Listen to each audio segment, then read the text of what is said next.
we've had some. I have a Catholic policeman that comes to my shiurim every week. Really? He loves it, and he loves it. We have many non-Jews in the community that are trying to help us in whatever way we can.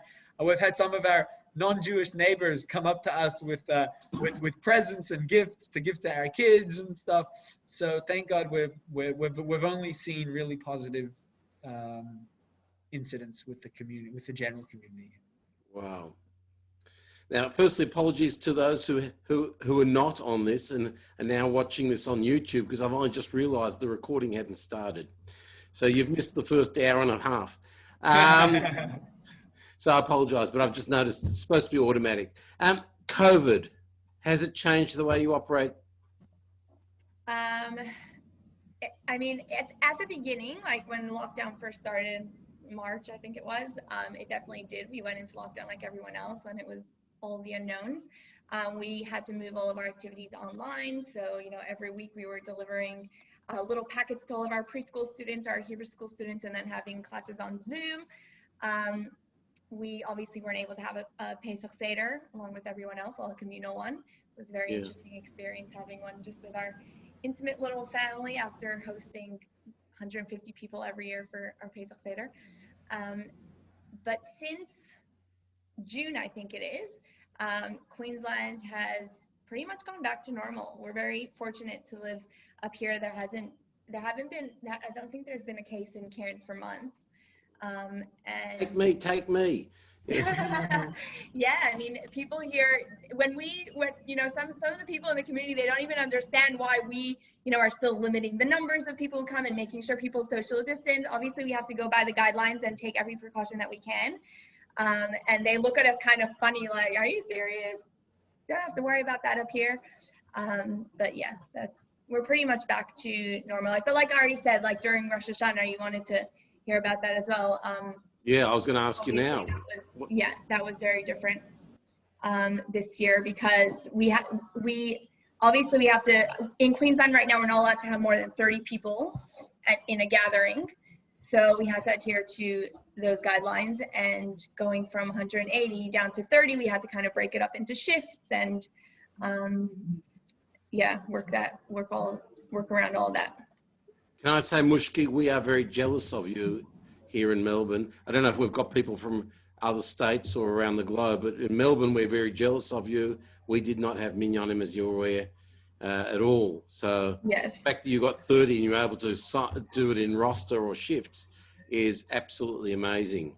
That's right. And we feel very, very fortunate, you know, between having family, Ari's family in Melbourne and my family in Israel. They're also in lockdown. So we feel very lucky, very blessed.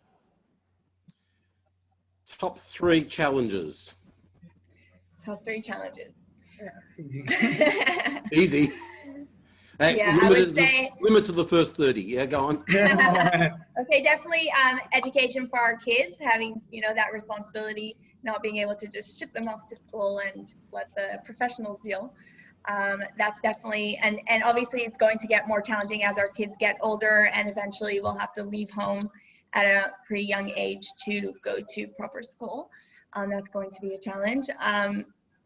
Number 2 would be not having any kosher like takeaway, or, you know, you have like a busy day and things are crazy and you didn't get dinner together and you can't just order pizza and you can't just go to a friend's house or whatever it is. We are responsible for every single meal.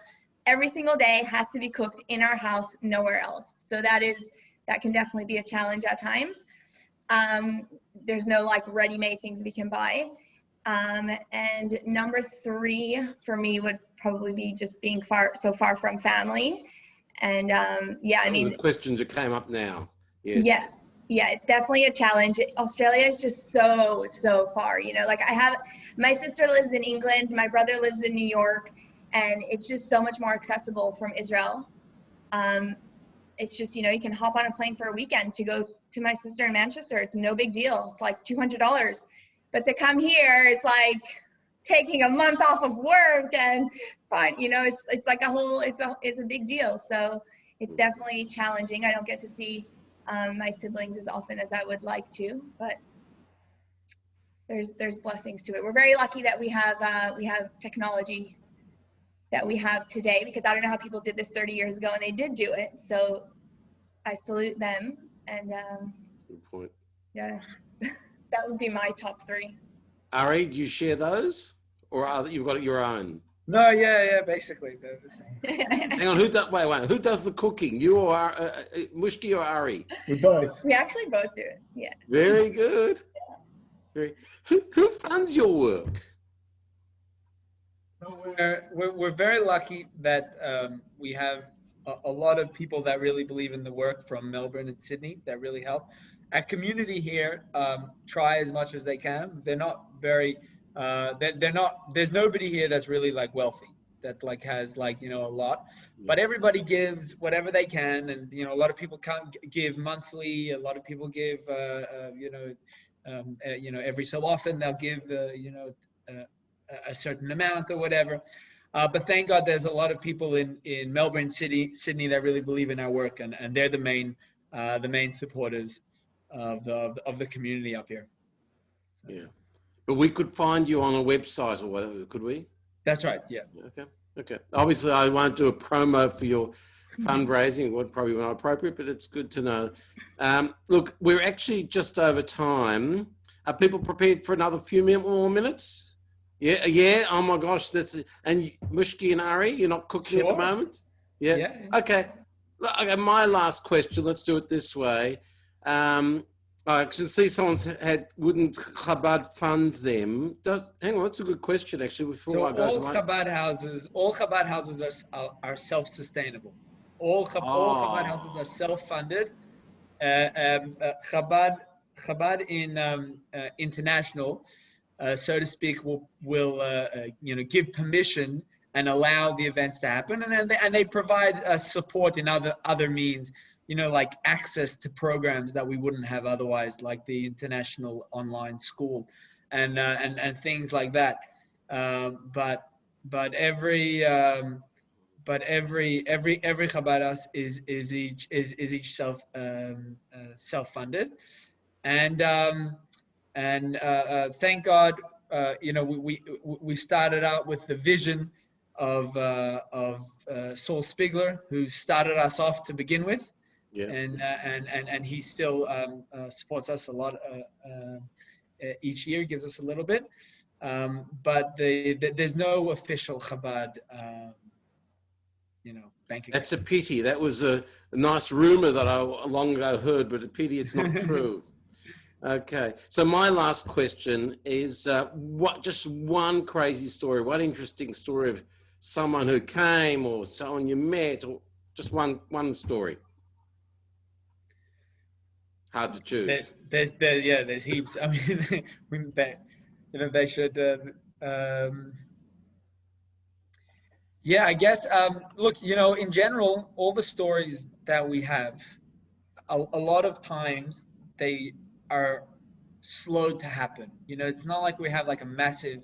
I mean, we had the documentary which like showed a day in the life of us, so to speak, and that was a whole bunch of stories. But a lot of the stories we have are like slowly, after a lot of time, you're able to see the accomplishment of it. Like, for example, we have this one Jew in our community. He came from a religious background in Israel, and he left his religion. He totally left religion. He went all the way to the end of the world, to Thailand, and he met a Cairns girl, and actually I think she's from Darwin, whatever, just a real akka, and totally left religion, totally left everything, and decided to settle down with this girl, moved to Cairns, and set up life. After he met his future mother-in-law, he found out that the mother-in-law was like, "Oh, your name is Israel. Are you from Israel?" And she's like, "Yeah. Oh, my grandmother was Jewish." This is the mother speaking. So this lady who he thought was non-Jewish ended up becoming Jewish. But whatever, she was always Jewish, but they found out that she was Jewish. But he still had no interest, meaning that was great because now his parents will be off his back. But he doesn't care. Yeah. He doesn't care. You know, it doesn't make a difference to him in the slightest. And he continued on his merry way, and we come in the picture. We have no idea of his existence. He hasn't, you know, doesn't. He knows of us, but he doesn't reach out to us. That's it. We never have anything to do. One day, I'm walking in the Coles Clifton Beach supermarket, and I see a person there that comes up to me, and he says, "Shalom Aleichem." And I looked at him, and I'm like, "What does this non-Jew know? How does he know the words Shalom Aleichem?" Yeah. You know, how does this non-Jew know Shalom Aleichem? Anyways, find out that it's this guy. Unbeknownst to me, I know he didn't look at all Jewish, but so we have a conversation, and he tells me he has some nostalgia for going back to his Talmud days, to learning some of the Talmud. So I say to him, "Look, I have a weekly class, and I'd love you to join." He's like, "No, it's not for me, but you know, maybe in the future." I put him on the email list, and he gets the emails, nothing. Next time I see him a couple months later, I remind him about the class, and he's like, "You know, maybe I'll give it a look." So he joins the classes, and he loves them. And eventually he starts coming to our Friday nights, and he has a young daughter that starts coming as well. And eventually he enrolls his daughter into our preschool. And she comes to our preschool, and she's loving it. And still, whatever, it's a slow, what I'm saying is that it's you know, totally a slow process. But what happens is one day, Motzei Shabbat, Saturday night, Yeah. I get a text from him. He says, "On Friday, I had a brainwave. I just had this moment of inspiration where I was like, you know what? Let me take out some candles, and I'll get my girl to light Shabbat candles." So he put the candles on the counter, and he takes a match, and he holds her hand, and he puts it up to the candle, and he says, "Repeat after me, Baruch," and she rattles off the rest of the blessing. The whole blessing, she rattles it off. Yes. And he texts me, he says, "Look, I know she didn't learn that from me. It must be she learned it from coming to Gun. Yeah. And I just wanted to thank you for not forgetting about this forgotten Jew." And I think that really epitomizes what we're here for, which is, you know, there's a person that he might not be interested the day before, and the next day he might lose interest, and he might not be interested at all. But if there's a moment where he suddenly gets this moment of inspiration that he wants to connect to Judaism, we're here for him, and he knows where to call. He knows where to go. Wow. Okay, that's amazing. I might just do this. Thank you. That is, no, that's really amazing. We're well over time.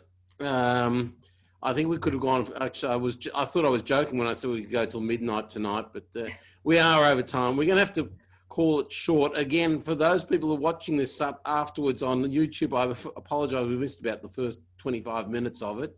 I didn't realize it wasn't recording. I do want to welcome people from Arcare who come every week. We've now got Emmy Monash have joined us, Gandal Beeson House have joined us today. So we've got a lot more than the 37 you see there, obviously, besides the fact that we've got lots of couples in the screen. So we've got a lot of people, and I'm sure that you all join with me in thanking Ari and Mushkie, not just for their presentation, but more importantly, for their outstanding work that they're doing to reach out to our brethren. So there you go. We've got lots and lots of claps. Thank you very much, guys. I will take the opportunity to just mention a few very important things. And Ari Mushkie, you should listen to this because you can join at any point in time. Firstly, there are still a few places left for the Holocaust Masterclass we'll be running. And Ari Mushkie, you can do it from any part of the country you like. There's a Holocaust Masterclass. I think it's a world first we're doing. We've teamed up with Yad Vashem. By the way, the class was supposed to cost nothing. They offered it for nothing. I said, no, the Australian jury would pay something. We've asked people to donate $50 to Yad Vashem. That's by the way, $5 a class for a 10-week series It starts in a few weeks' time. So there are details in our newsletter. It may be in the Jewish News, but certainly in our newsletter. We'll get it out to people who are interested. But there's a 10-week series of masterclasses. It's going to be a Thursday night, 8 p.m. our time. Israel time will change because they're moving out of daylight saving. We're moving into. But anyway, they've worked it out. 8 o'clock every Thursday night starting, I think it's the 22nd or something like that, 20, whatever it is. The other thing I must share with you is that we have a whole lot of Thursday lunch clubs coming up. Probably one of the more important, all of them are great, but in 2 weeks' time, and it's important I mention this because it's an unusual Thursday lunch club. I mentioned at the start, it will run over 2 days. I know there's only one Thursday in that week, but it'll run over 2 days. It'll be Wednesday the 14th and Thursday the 15th. It'll be called Each Day. You don't have to attend both, but you're welcome to. I'm interviewing 4 of the Jewish Camden Ward candidates on the Wednesday and the other 4 on the Thursday. I tell you now because you can email me questions starting today, exec@stkildashul.org. You can email questions you'd like me to ask the candidates over those 2 days. That's in 2 weeks' time, starting yesterday. Other than that, we've got a great speaker next week. That's Jack Feldman. We'll be talking about growing up in Carlton. The week after the candidates, we've got someone who was on the brink. He almost didn't make it through COVID. He was on he was on a ventilator and then on an ECMO machine, and had a 30% chance of survival. He and his wife will be speaking about their experience. That's in 3 weeks from today. There's a lot happening. I take this opportunity to thank you once again for all joining. If you have not been receiving our newsletters and would like to, please type in your email address now in the chat. I'll try to make a copy of it and make sure you're getting our weekly newsletter that goes out every Thursday morning so that you know the events that are coming up. Besides that, it's Yom Tov coming up again tomorrow night. Rabbis Glassman, Nagel, and also Chazan Brett Kay have a whole program running tomorrow and next week. We've got children's programs. I'm not going to go through it all. There are too many to list, but check our newsletter. I wish you all a good Yom Tov for tomorrow night. May it be a meaningful one. I know most of us will not be in shul again, but may it be a meaningful one. Wishing you all the very, very best. If you want to get newsletter, just type in your name, your email address now in the chat because I'm going to close the session in the next minute or so. But thank you very much for joining. All the very, very best. Have a great day. May all your news be good news.